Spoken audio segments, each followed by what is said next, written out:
Na verdade, o caso Becker, eu só estava substituindo meu colega quando eu tive que denunciar, quando eu tive que pedir quebra de sigilo, porque ele não é da minha promotoria. Para meu azar, tudo que acontecia de importante, meu colega estava sempre de férias. Então, na época de denunciar, eu tive que denunciar. Na época que teve que se pedir medidas de escutas, de sigilo, tudo sempre caía comigo. Então, assim, eu conheço o caso Becker de cor e salteado. Aí, assim, em dezembro do ano passado, eu ia tirar férias a partir do Natal. E eu acho que lá pelo dia 15, 16 de dezembro, chega o delegado da homicídios com 3 ou 4 funcionários com várias caixas. Ah, eis aqui o inquérito do caso Becker, né? E eu dizia assim, se eu não fizer este inquérito, eu sou uma trabalhadora meio compulsiva, tenho que me controlar. O único processo da minha vida, assim, que vou ser criticada por dizerem, olha, a promotora entrou de férias sem fazer nada. Eu digo, ah, meu Deus do céu, eu vou ter que me concentrar. E eram, eu acho que uns 25 volumes. Eu fui atrás de uns documentos, assim, que quando eu entreguei o processo, ele tinha 40 volumes. E eu tive que ler tudo, assim, em uma semana.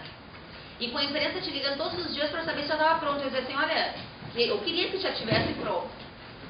E a imprensa te ligando o tempo inteiro. Chegou um ponto que eu não atendia mais as ligações, porque cada vez que eu tinha que explicar alguma coisa, eles queriam saber o que eu estava fazendo, o que eu não estava fazendo, o que eu estava... E o processo ainda estava em sigilo, inclusive eu nem podia comentar dele, mas queriam saber se eu ia entregar, se eu não ia entregar. E eu disse assim, olha, não posso mais atender a imprensa, porque isso está me causando um transtorno, assim, que eu não consigo nem dar seguimento. Não tinha horário, não tinha momento, não tinha nada. E aí eu comecei a deixar meu celular com qualquer um que estivesse por perto, né? E foi assim bem complicado, porque era muita coisa para fazer, e ainda por cima mais 20 CDs de escutas telefônicas. Então, assim, aquela semana de fazer a denúncia do caso Becker, e eu queria fazer pessoalmente, eu tudo, porque não queria deixar passar nada, foi muito tensa. Foi muito tensa, porque eu tinha medo de não dar conta antes de entrar em férias. E eu dizia assim, ai meu Deus do céu, eu não vou conseguir dar conta, não vou conseguir dar conta. Bom, eu esperava que a juíza fosse decretar a prisão. Aí eu já estava de férias e soube que ela não decretou. Aí eu voltei de férias e pedi para ela reconsiderar a prisão, e ela reconsiderou. E aí o Becker... o Baiardo acabou sendo preso, e aí foi uma semana, assim, nós atrás do Baiardo, tentando verificar onde ele estava sumido. Também eu acho que foi assim, um momento de tensão, porque eu tinha medo que ele tivesse ido embora do Brasil. E aí eu entendo que ia ser muito injusto, porque a população não ia entender que uma pessoa que tem dinheiro não tivesse sendo submetida à lei, porque se ele não fosse citado, nós não íamos ter seguimento do processo em relação a ele, ia ficar suspenso. E isso é muito incompreensível para a população. Eu entendo que é muito injusto para a população em geral, dizer que os outros réus que não têm dinheiro está sendo seguido o processo, agora ele que tem dinheiro, tem condições, não. E eu estava recém me recuperando, assim, de colocar minha promotoria toda em dia depois do caso Becker, porque ele me tomou muito tempo. E chega de paraquedas do caso Eliseu. Quando eu, no sábado de manhã, eu não acompanhei as notícias na sexta de noite, mas no sábado de manhã eu fui abrir o jornal na minha casa e vi a morte do secretário. Eu disse assim, ai, não caia comigo, não caia comigo. Porque isso não é sorte, é azar. Mas caiu comigo.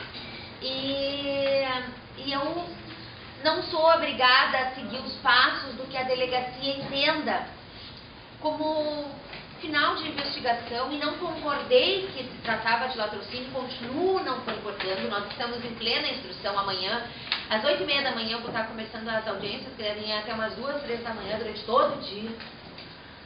E amanhã estamos voltando de férias. E aí, os primeiros dias eu li, eu entendi que eu tinha que chamar a família, porque eu não entendi um assalto sem voz de prisão, um assalto que tem possibilidade de assaltar sem a mãe e a criança entrarem dentro do carro, e se espera a mãe e a criança entrar dentro do carro para depois pegar o carro. Eu digo, isso me parece muito mais, apesar de se tratarem de assaltantes, das pessoas que praticaram esse crime, pessoas que fazem assaltos e que estão acostumadas a fazer assaltos e que são contratadas para uma outra coisa e que justamente porque não são assaltantes não conseguem, porque são assaltantes não homicidas, não conseguem agir de uma forma correta porque não são preparados para um homicídio, cometem assaltos. E é isso meu convencimento até hoje, eu continuo defendendo isso. E, enfim, aí eu ouvi muitas pessoas e aí entreguei a denúncia junto com os meus colegas. E aí entregamos, estavam os réus presos, eu tinha pressa de entregar. E aí a instituição resolveu, minha chefia, que a gente tinha que fazer uma entrevista coletiva na segunda-feira.